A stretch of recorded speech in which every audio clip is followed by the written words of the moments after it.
What's up, dudes? I'm Warner and this is Stand Racing Garage, and we have some exciting things in store for today's part of the build process. If you're not up to date, we have 2 videos outlining exactly what we've been doing up until this point. This was formerly a spec Miata. We're building it up to be an endurance car, and those videos should be in one of these corners somewhere over here at the top of the video. It'll also be at the end of the video if you want to just continue watching and see what we're doing today.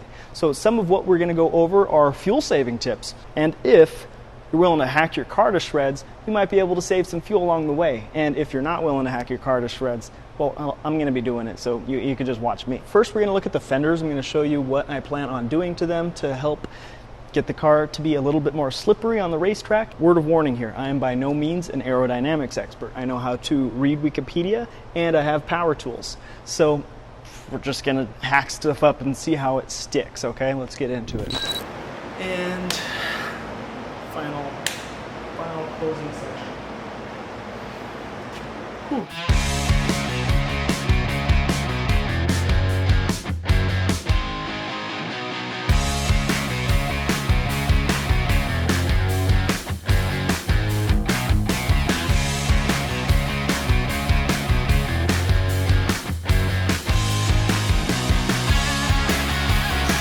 Okay, this is the premise, right? You're driving down the road, you're racing down the racetrack, the wheels are turning, the air is hitting the rotating wheel and getting split off into multiple different directions. So at the back of the wheel, you have air going this way, that way, this way. It's turbulent air, otherwise known as dirty air.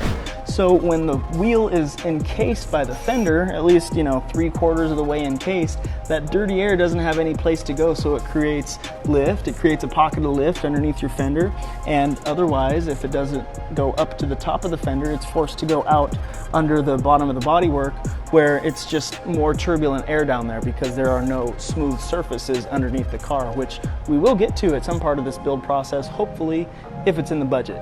Anyways, back to the main point, there is something that we can do, hopefully, to alleviate this issue.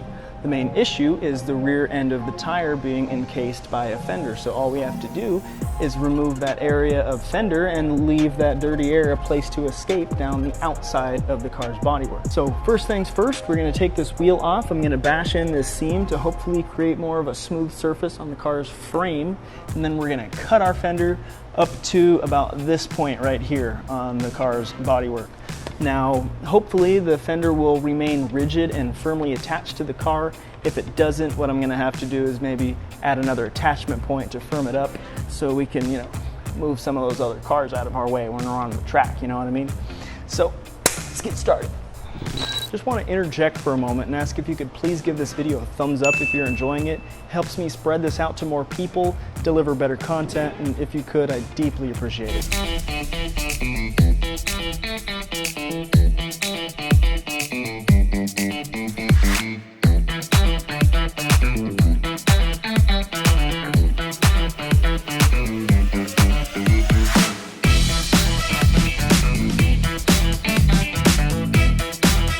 So I have this fender on as a mock-up, and there's a component here that I don't want to overlook.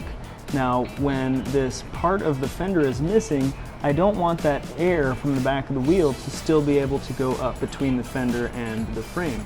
So what I want to do is bring this bottom edge of the fender in tight to the bodywork and possibly even fasten it to the frame. That way I have a nice smooth surface here and the dirty air can roll down the side of the car. Now, if I cut it up too high, it's going to give me less to work with. I'm going to have less flexibility in this panel to be able to bring it in to the frame. So what I'm going to do is I'm going to follow this nice little line here, the part of the factory line, where below it there's a little bit more of a durable type of paint for the rocker panel. I'm going to use this line here, cut this down, and then I should have enough flexibility in this panel to tuck in the rest of the fender flat with the frame.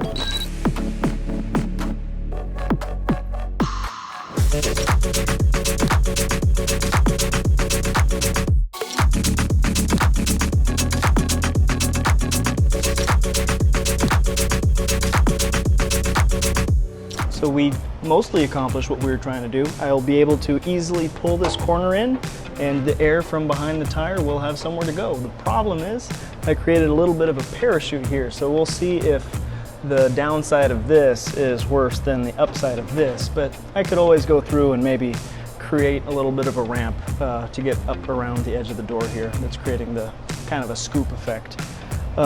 It may have been a better end result if we did some sort of diagonal cut and tried to form this fender to the body to accomplish the goal that we're trying to accomplish, but that would have taken a bit longer. And again, just as I'm no expert aerodynamicist, I'm no expert sheet metal former either, so we'll take what we can get. So on the other side, I'm just going to copy exactly what I did on this side so that they match, instead of trying to do something new and have both sides of the car look a little bit different. This would probably be better with a heat gun. We'll see how it works. Oh, it's coming off pretty good.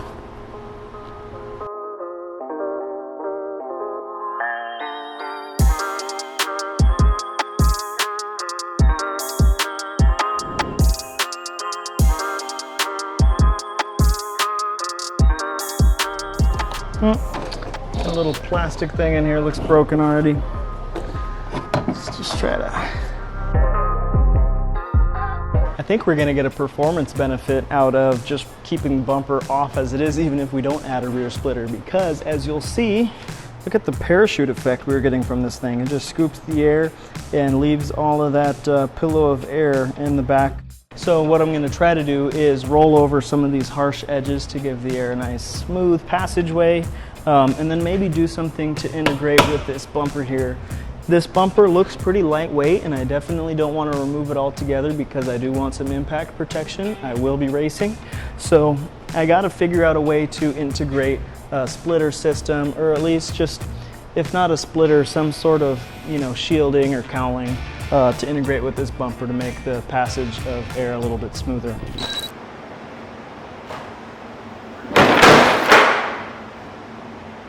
That was cool. All right, here's what I'm thinking on the hood. Done a little bit of research online, and most people are putting their vents down here because this is a lower pressure area than up here. You need the hot air to exit into a low pressure area, not a high pressure area, because the low pressure air can't go up into a high pressure area. Pretty easy to understand, right? Pretty intuitive. But all these write-ups assume that the car has a windshield. I think that the reason why this is a higher pressure area than this is because the air is starting to go up towards the windshield, which I don't have. So that changes everything. When you remove a windshield, it drastically changes the car's aerodynamics, right? But since I don't have any data on Miatas without windshields, where to put the vent, I'm gonna kind of just, I don't know, wing it. So with all that jibber jabber out of the way, these are my thoughts. I want the vent to only be down the passenger side of the car, nothing down the driver's side, because I don't have a windshield, and I don't want that hot air and exhaust fumes going right into my face while I'm driving. I'm gonna keep everything on this side, and as far as location, I'm just gonna flip the hood over and see where is gonna be easiest to cut, because it's a two-layered hood. You have some support structure, and you have the flat surface of the hood beneath that support structure when it's upside down. So I'm just going to cut where it's easy, and I'm going to err on the side of making the vents too small rather than making them too big. Since I don't exactly know what I'm doing, if I do make a mistake and make something worse, by keeping the vent small, I'll only make it a little bit worse rather than a lot of it worse. And if I make it better, awesome. Okay, let's flip it over. Yeah. All right, folks, so here's what I'm gonna do. I'm gonna ignore what I learned about the high pressure area being up towards the top of the hood, and I'm gonna go ahead and cut it towards the top of the hood. And I'm making a big assumption here that because I don't have the windshield, that this is no longer a high pressure area and it is a low pressure area. And because that's an assumption, we're gonna keep this small. We're not gonna do a double vent. We're not gonna do a double vent this way or this way. We're gonna put one single vent here. I'm gonna drill a hole in each of these corners and make a few louvers and just bend them up manually. Try to make them look as nice as I can.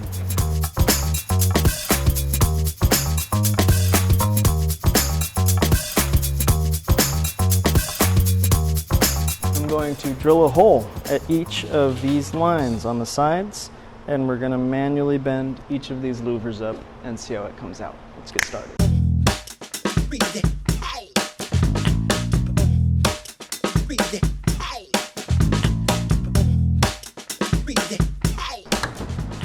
Flip it over and see what we got.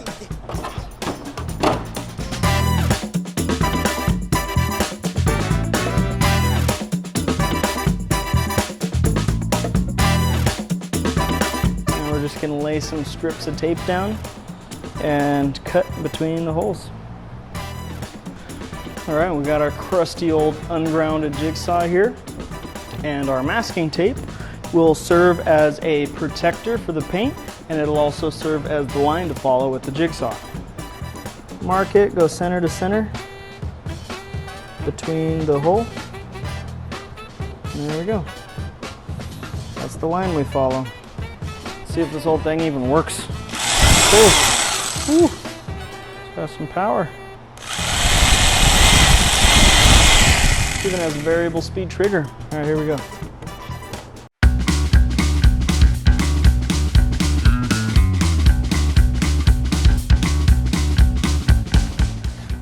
Oh, I'm trying to cut through my sawhorse.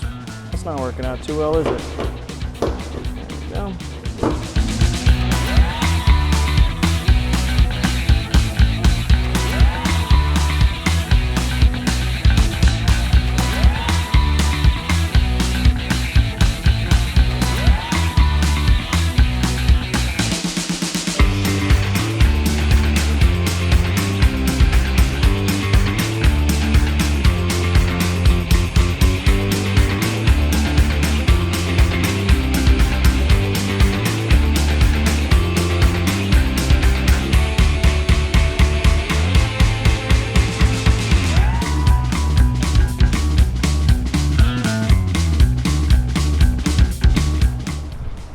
They don't look amazing, but the price was right. There's the finished result, and I think it didn't come out too bad, honestly, all things considered. I threw it together really quick, and I didn't have to buy anything. I didn't buy a louver kit. The whole point of this is to try to make as many free modifications to the car as possible. So I just used the regular hood material that was there. I didn't add anything to it, and it looks okay.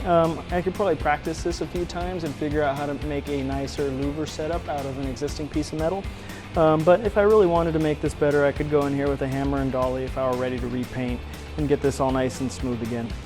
Maybe reinforce this, put a second bend in the middle to get it a little bit stronger, but I think it's going to serve its purpose just fine. It looks okay.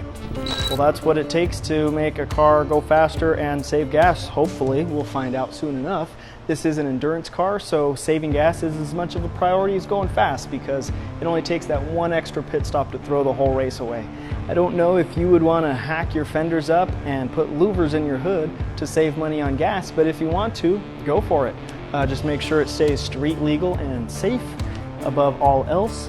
And yeah, bonsai. We still have our work cut out for us. There is 2 months before the next race, and there's still quite a bit to do.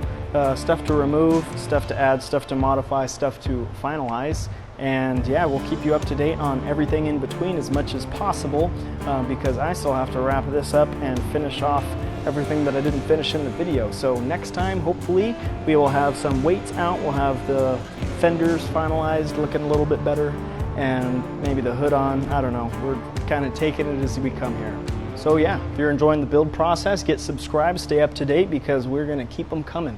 See you in the next one.